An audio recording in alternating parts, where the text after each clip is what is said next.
अगर मैं आप लोगों का लैटिट्यूड लॉन्गिट्यूड का डेटा पकड़ा दूं और आप लोगों को बता दूं कि कौन सी लैटिट्यूड लॉन्गिट्यूड पर कौन सी दुकान है, कौन सा मॉल है, किस इंसान का घर है, अब उस डेटा को देखकर आप लोग मुझे कुछ इस तरह की बातें बताते हैं कि 30% लोग संडे को अपने घर से बाहर निकलते हैं खाना खाने के लिए और 10% लोग जो है वेडनेसडे को निकलते हैं घर से बाहर खाना खाने के लिए, 20% लोग निकलते हैं फ्राइडे नाइट को बाहर एंजॉय करने के लिए, खाना पीना खाने के लिए। तो आपने मुझे उस रॉ डेटा से कुछ इनसाइट्स निकाल कर दे दिए। जो मेरे पास एक लैटिट्यूड लॉन्गिट्यूड का डेटा था वो सिर्फ नंबर्स थे, आपने उन नंबर्स को मीनिंग में बदल दिया। और यही काम होता है एक डेटा साइंटिस्ट का कि डेटा को मीनिंगफुल इनसाइट्स में बदलना। अब उसके लिए आप लोग कौन सा टूल यूज़ करते हैं ये बिल्कुल भी मैटर नहीं करता है। आप एज लॉन्ग एज मुझे इनसाइट्स दे रहे हैं उस डेटा से, you are a data scientist. Recently data scientist as a career बहुत अच्छा ऑप्शन बनता जा रहा है। लेकिन अगर हम लोग बात करें आज से 20-25 साल पहले की, जब इंटरनेट जस्ट आया था, डेटा हमारे पास कलेक्ट होना स्टार्ट हुआ था, बिग डेटा नाम की कोई चीज़ नहीं थी, तब होता क्या था कि जो डेटा था वो बहुत ही स्मॉल अमाउंट्स में हम लोगों को देखने को मिलता था। अगर हम लोगों को किसी कंपनी के एम्प्लॉयज़ का डेटा मिल गया तो वो डेटा हम लोग एक्सेल जैसी स्प्रेडशीट वाली एप्लीकेशन में मैनेज कर लेते थे। एक इंसान उसको आंखों से देखकर ही इनसाइट्स निकाल पाता था और किसी भी बिग डेटा को, ह्यूज अमाउंट ऑफ डेटा को इनसाइट्स में बदलने के लिए बिल्कुल भी मेहनत नहीं लगती थी, क्योंकि उस टाइम पर ह्यूज मतलब सिर्फ 100, 200, 300 रोज ऑफ डेटा होता था।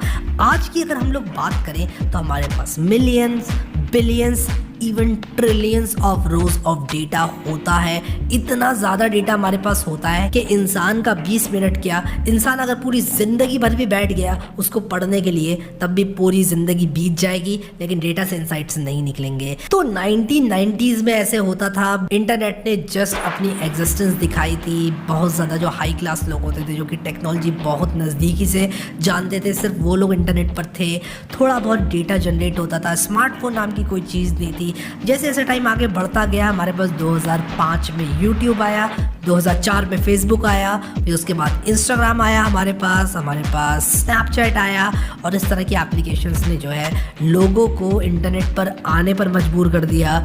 लोग इसके एडिक्ट बन गए और हमारे पास इतना ज़्यादा डेटा होता गया कि हम लोगों ने रियलाइज़ किया कि यार अब एक इंसान को डेडिकेटली कंप्यूटर के थ्रू इन डेटा से इंसाइट निकालने की ज़रूरत है, ताकि वो बिजनेस को हेल्प कर सके, ताकि उस मीनिंगफुल इंसाइट से कुछ अच्छे डिसीजंस लिए जा सके। टाइम जैसे जैसे आगे जाता गया वैसे वैसे हमारी जो मशीन्स थी, हमारी जो कंप्यूट थी, the amount of RAM in the computer, the amount of storage that we have, जिस तरह से हम लोग चीज़ों को अप्रोच कर रहे हैं अब फ्रॉम टेक्नोलॉजी स्टैंड पॉइंट, वो बहुत ज़्यादा इंप्रूव होती जा रही है, जो कि मशीन्स को बहुत ज़्यादा पावरफुल बना रही है। और data science as a career opportunity का दरवाज़ा लोगों के लिए बहुत ज़्यादा खुलता जा रहा है। तो एक डेटा साइंटिस्ट क्या होता है, इसका अगर मैं बहुत ही सिंपल सा जवाब दूं तो डेटा साइंटिस्ट एक ऐसा इंसान होता है जो कि डेटा को इंसाइट्स में बदले, डेटा को मीनिंगफुल इंसाइट्स में बदले, जिससे कोई भी एक लेमैन देखकर अच्छे डिसीजंस ले पाए।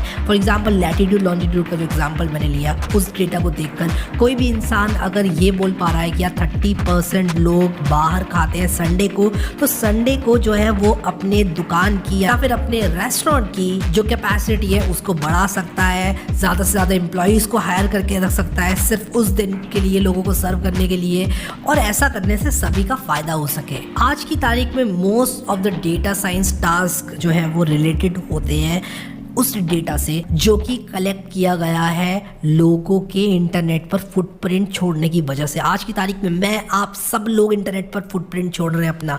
आप किसी भी इंस्टाग्राम फीड को देखते हैं, आप किसी भी वीडियो को देखते हैं, आप कोई भी काम इंटरनेट पे करते हैं, आप अपना फुटप्रिंट छोड़ रहे हैं, आप एक डेटा पॉइंट बना रहे हैं। ऐसे बहुत सारे लोग जितनी बार अपने फ़ोन से, इंटरनेट से, कंप्यूटर से इंटरैक्ट करते हैं, वो डेटा जनरेट करते हैं और वो data in most of the cases collect किया जाता है और वो स्टोर करने के बाद डेटा साइंटिस्ट को दिया जाता है ताकि वो लोग इनसाइट्स ड्रॉ कर सके और कंपनीज को फायदा पहुंचा सके उस डेटा की मदद से।